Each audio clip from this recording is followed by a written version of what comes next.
ये है मेरे प्यारे बेटे की दास्तां, जिसे मैं दुनिया की हर आसाइश, हर नेमत देना चाहता था, जिसके लिए मैं इस हद तक गिर गया। एक मासूम बच्ची, वो भी अपने ही भाई की बेटी से जलने लगा और मैंने उसको कत्ल कर दिया। वाकई कातिल हूँ मैं।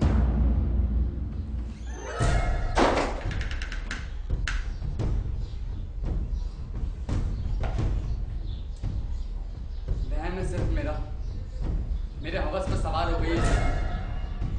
वो तो रही नहीं इस दुनिया में, उससे क्या डरना।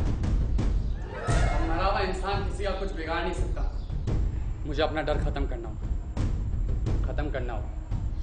सारा, पापा देखें, सारा आ गई।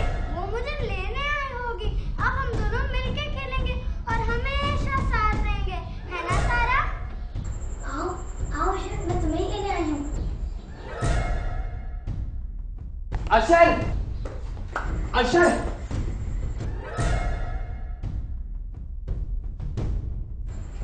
अशर मेरे बेटा आगे बोलो। अशर, अशर आगे बोलो बेटा, मैं तुम्हें डॉक्टर के पास लेके चलता हूँ। अशर, अशर, या अल्लाह मेरे बेटे को बचा ले। अल्लाह मेरे गुनाहों की सजा उसको ना दे। या अल्लाह, अशर, अशर, अशर मेरे बेटा, अशर।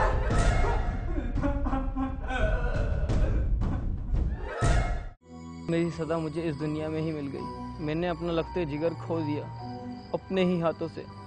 गुनहगार हूँ मैं, कातिल हूँ मैं। ए अल्लाह मुझे माफ़ कर दे, मगर तू तो गफूर रहीम है, माफ़ करने वाला है।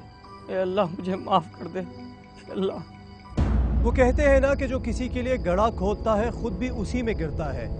इस कहानी में भी ऐसा ही कुछ हुआ। जलन, हसद और पैसे की हवस में अली के बढ़ते कदम ये भी ना देख सके कि उसकी लगाई हुई आग में खुद उसी का लखते जिगर जलकर भस्म हो रहा था।